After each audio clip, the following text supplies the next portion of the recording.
जय श्री श्याम। भक्तों, श्री कृष्ण के अनेक भक्त हुए। उन्हीं भक्तों में से एक नाम भक्त रसखान का भी आता है। 1558 ईस्वी दिल्ली में जन्मे सैयद इब्राहिम खान कृष्ण भक्ति की कविताएं लिखने के कारण कवि रसखान के नाम से प्रसिद्ध हुए। मुसलमान होते हुए भी कृष्ण भक्ति और उनके प्रेम की अविरल धारा प्रवाहित करने वाले रसखान के सवैये तो सचमुच रस के खान हैं। मानुस हों तो वही रस खाने, बसों ब्रज गोकुल गांव के ग्वारण। जो पशु हों तो कहा बस मेरो, चरो नित नंद की धेनु मझारन। प्रस्तुत पंक्तियों में श्री रसखान जी ने मनुष्य और पशु हर जन्म में ब्रज भूमि में ही रहने की प्रार्थना की है। ऐसी क्या बात हुई जो कृष्ण की भक्ति रस में बहकर एक खान रस खान बन गया।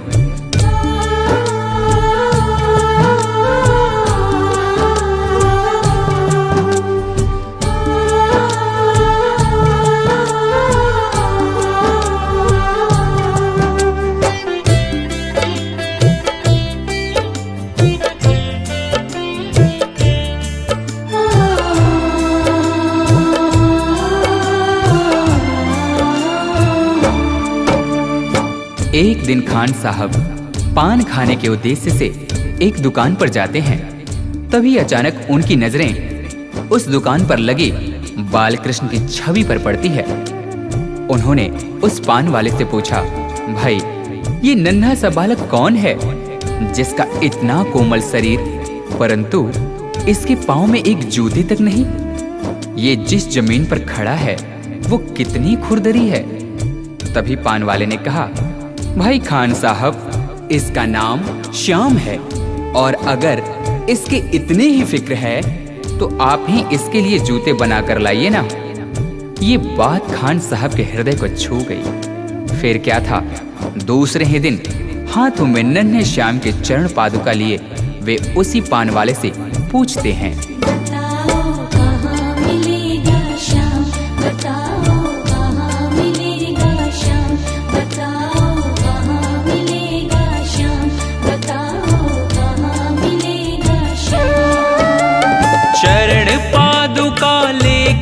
सबसे चरण पादुका लेकर सबसे पूछ रहे रस खान, बताओ कहाँ मिलेगा श्याम,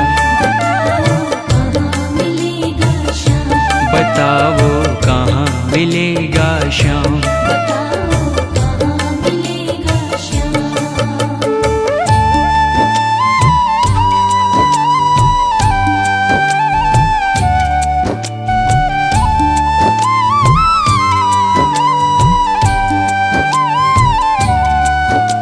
पान वाले ने देखा कि यह तो सचमुच ही चरण पादुका लेकर आ गया। उसने अपना पल्ला झाड़ते हुए कहा, देखो भाई यह नन्हा बालक यहाँ तो तुम्हें नहीं मिलेगा, शायद कहीं और मिल जाए। जाकर किसी दूसरे से पूछते क्यों नहीं। उस नन्हे श्याम की सूरत को अपने दिल में बसाए खान साहब चल पड़ते हैं और रास्ते में आने जाने वाले हर व्यक्ति से पूछते हैं, वो नन्हा सा बालक है, सांवली सी सूरत है, बाल घुंघराले उसके, पहनता मोर मुकुट है।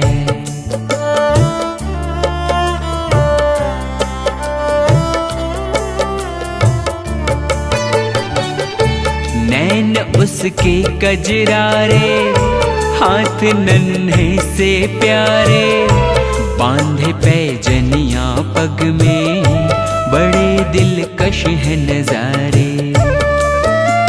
घायल कर देती है दिल को, घायल कर देती है दिल को, उसकी एक मुस्कान, बताओ कहाँ मिलेगा श्याम, बताओ कहाँ मिलेगा श्याम।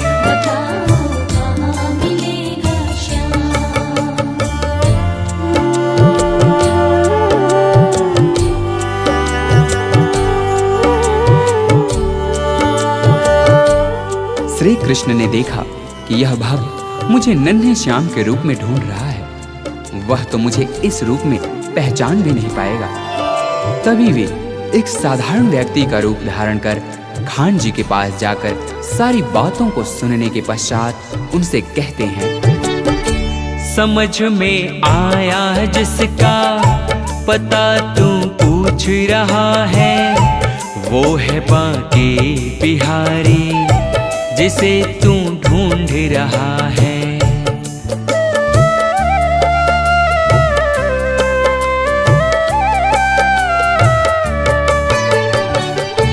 कहीं वो श्याम कहाता, कहीं वो कृष्ण मुरारी, कोई सांवरिया कहता, कोई गोवर्धन धारी।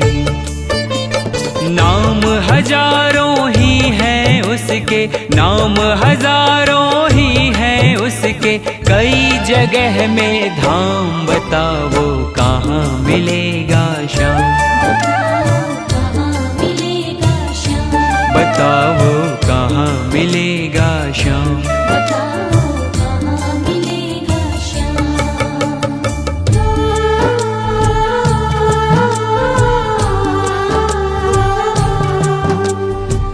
उस भले व्यक्ति ने खान जी को वृंदावन जाने को कहा। फिर क्या था, मानो मुसाफिर को मंजिल मिल गई हो। बिना खाए पिए लगातार चलते हुए खान साहब वृंदावन में कृष्ण के मंदिर तक जा पहुंचते हैं। पागलों जैसी हालत, हाथों में जूते लिए। अन्य समुदाय के होने के कारण मंदिर के पुजारियों ने उन्हें अंदर आने से मना कर दिया। नन्हे श्याम से मिलने की आस लिए खान साहब रो पड़े।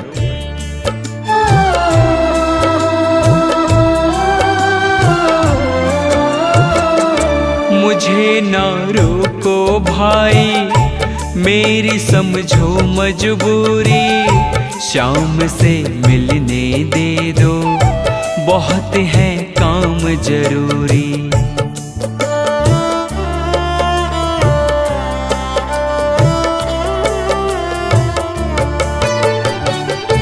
सीढ़ियों पे मंदिर के डाल कर अपना डेरा, कभी तो घर के बाहर श्याम आएगा मेरा।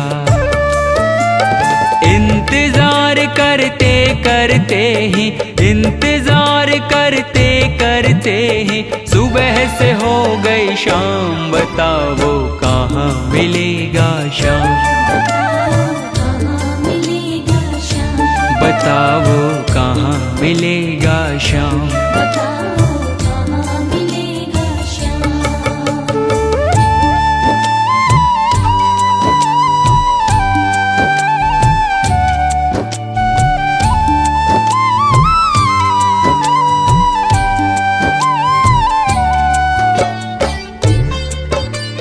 खान साहब के मन में नन्हे श्याम से मिलने की आस थी।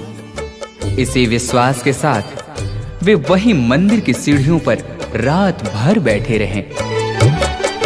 जाग कर रात बिताई, भोर होने को आई, तभी उसके कानों में कोई आहट सी आई।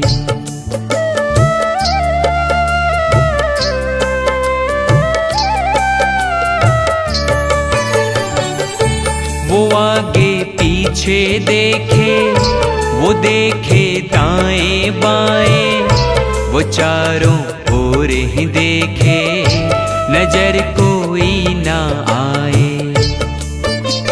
झुकी नजर तो कदमों में ही, झुकी नजर तो कदमों में ही बैठा नन्हा श्याम। बताओ कहाँ मिलेगा श्याम, बताओ कहाँ मिलेगा श्याम।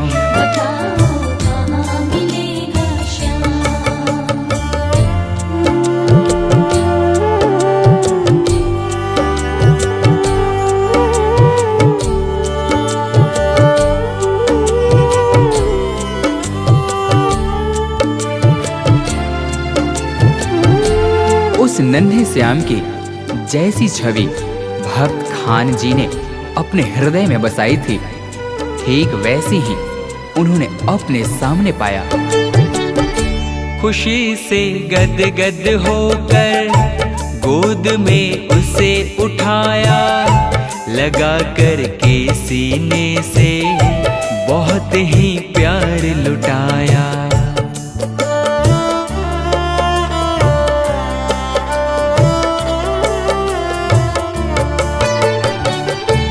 पादुका पहनाने को पाँव जैसे ही उठाया, नजारा ऐसा देखा कलेजा मुंह को आया। कांटे चुभ चुभ करके घायल, कांटे चुभ चुभ करके घायल हुए थे नन्हे पाँव। बताओ कहाँ मिलेगा श्याम, बताओ कहाँ मिलेगा श्याम।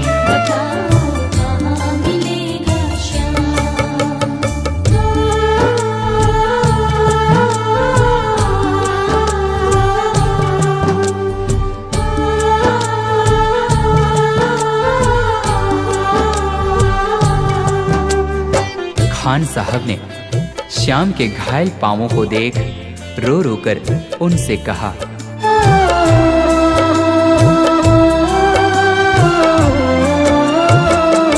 खबर देते तो खुद ही तुम्हारे पास में आता, न पग में छाले पड़ते न चुभता कोई कांटा।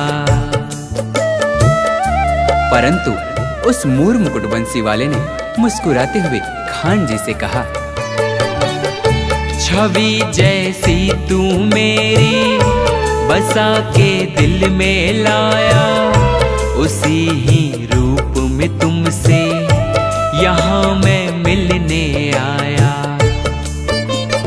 गोकुल से मैं पैदल आया, गोकुल से मैं पैदल आया, तेरे लिए ब्रजधाम भाव के भूखे हैं भगवान,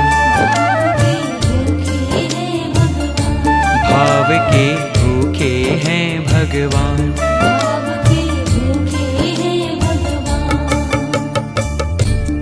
इस प्रकार भक्त और भगवान का मिलन शायद ही देखने को मिले। जाकी रही भावना जैसी हरि मूरत देखी तिन तैसी। कन्हैया ने कहा, हे भक्त, आपने मुझे बाल रूप में खाली पांव देखा था उन पथरीली रास्तों पर, तभी तो मैं उसी अवस्था में आपसे मिलने के लिए गोकुल से वृंदावन पैदल दौड़। आपके हाथों से चरण पादुका पहन मुझे त्रिलोक की सारी खुशियां मिल गईं। श्याम की बातें सुनकर कवि वो हुआ दीवाना, कहा मुझको भी दे दो अपने चरणों में ठिकाना। तभी से खान जी श्याम नाम के भक्ति रस में ऐसे डूबे कि उन्हें रस खान के नाम से जाना गया। तू मालिक है दुनिया का ये मैंने जान लिया है, लिखूंगा पद तेरे ही आज से ठान लिया है। श्याम प्रेम रस बरसा सोनू, श्याम प्रेम रस बरसा सोनू, खान बनारस खान भाव के भूखे हैं भगवान, भाव के भूखे हैं भगवान। कांटों पर चल कर के रखते, कांटों पर चल कर के रखते, अपने भगत का मान भाव के भूखे हैं भगवान, भाव के भूखे हैं भगवान, भाव के भूखे हैं भगवान, भाव के भूखे हैं